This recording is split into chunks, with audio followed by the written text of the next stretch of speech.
In today's LEGO Star Wars review, we're going to be taking a look at LEGO's return to Clone Trooper Battle Packs after their Super Battle Pack being the 501st Legion Clone Troopers set number 75345, the 501st Clone Troopers Battle Pack. Now, this is an interesting battle pack. When this was released in January of 2023, I think we were all a little surprised that LEGO went with this type of battle pack. I don't mean the formula, but more of the clone troopers they chose to go with in this battle pack, that being the 501st. We just got the 501st Legion Clone Trooper set in 2020 that ran until the end of 2022, which of course we all know is LEGO's all-time best-selling LEGO Star Wars set ever. LEGO must have decided to go this route due to the success of that previous set. There isn't really any other explanation for them doubling down on this clone Legion like this.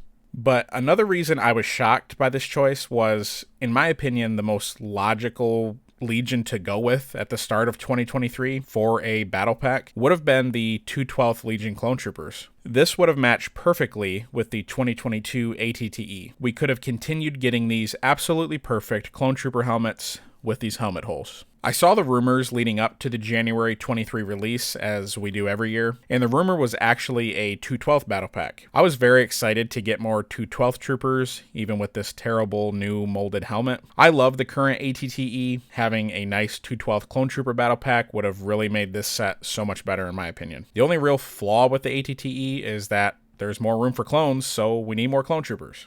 Anyways, back on subject here. This set was a surprise to some fans, me included, but I was very happy to see a Clone Trooper Battle Pack return, and from the looks of it, we will continue seeing Clone Trooper Battle Packs continuing in the future. I'm looking forward to that. I was just confused by the choice of Legion. It feels a little watered down getting more 501st troopers, especially when people like me who collect a lot of clone troopers already have a base plate full of 501st troopers. I don't really need a base plate full of specialist troopers, but I've seen some people who definitely do. Now, the biggest elephant in the room is these new helmet molds. Now, for the record, I'm not against clone troopers having helmet holes, okay? But the molds LEGO went with for these figures is questionable at best. As I've said in a previous video, I'll make a video solely dedicated to this topic, but I'm going to say it here anyways. These new helmets with this mold do not look good. The only time they look decent is when there is a visor or this new micro binocular attached. Anything else just looks weird. Now, there are good things about this battle pack. The build with battle packs are often overlooked or hated or really just disregarded for the most part, but this build is actually really cool in my opinion. This is a mini scale version of the AV-7 heavy cannon seen throughout the Clone Wars. This is a really scaled down build of that, but again, I think it looks really cool. This is a build that could be built several times and actually be useful in a collection. I think it's pretty neat. This set features the first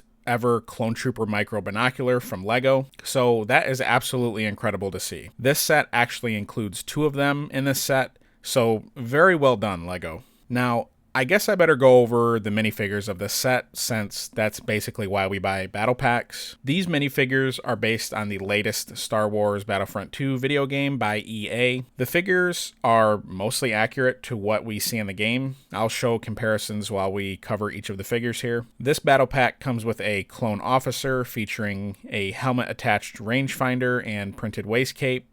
Oh, and also extra blueprinting along the belt. As you can see here, it is attempting to replicate what we see in the game, and it does all right for the most part. Now, one thing I have to discuss here is this new trend LEGO has started with printing waist capes on these figures. Now, look, I get why they might be doing it.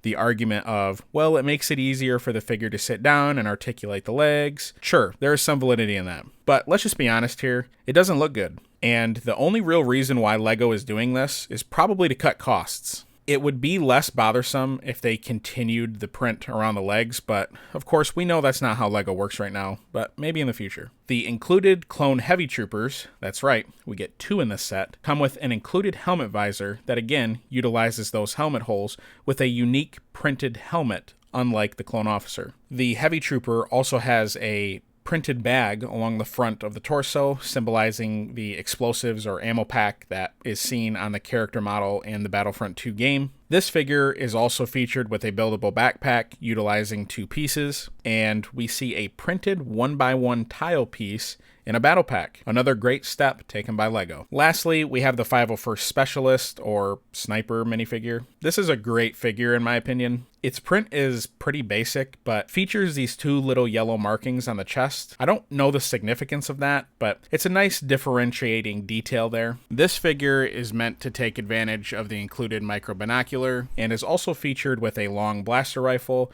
with the candle piece attached to the end of the rifle. Overall, the figures of this set are great. The details for the most part are really nice. I just wish we could figure out a way to get around this waist cape issue here, because honestly, this is kind of cutting corners in my opinion. Now, a question that you may have, or at least I have with this set, is why does this set exist? I'm glad we get a Clone Trooper Battle Pack, but why this? Why 501st Specialist Clone Troopers? Can we really honestly army build with this? I mean, sure, I know you can. You can army build anything. But more specifically, should we army build this? Does someone with a base plate or two of regular 501st Clone Troopers and Jet Troopers from 2020 really want to fill a base plate full of Specialist Troopers? I'm not trying to be a downer about this. I'm really not. I mean, look, I'm a diehard Clone Wars fan, and especially a LEGO Star Wars Clone Wars fan. I just don't get this set. Who wanted this battle pack? Who wanted this battle pack over a 2/12 or heck, even just a regular Phase 2 Clone Trooper battle pack? I'm so torn on this battle pack, but even with the terribly molded helmets, I do really like these figures. And believe it or not, I am actually going to try to fill a small base plate of them. I mean, they're Clone Troopers, I can't help it. But there's just something about this that I really like, but I just can't wrap my head around it logically. But what do you guys think? Do any of you have mixed feelings about this, or do you love it or hate it? I'd really like to know what others think about this. I could just be crazy. I hope that we continue seeing more Clone Trooper battle packs in the future. We know that we're getting a 332nd battle pack later this year, which is wild. I can't believe we're getting 2 Clone Trooper battle packs in 1 year. But I really hope we see a regular Phase 2 Clone Trooper battle pack before LEGO moves away from the Clone Wars train that they are currently on. Thank you for stopping by today. I hope you enjoyed this review. If you did, please check out my other LEGO Star Wars and other LEGO product reviews on the end screen now.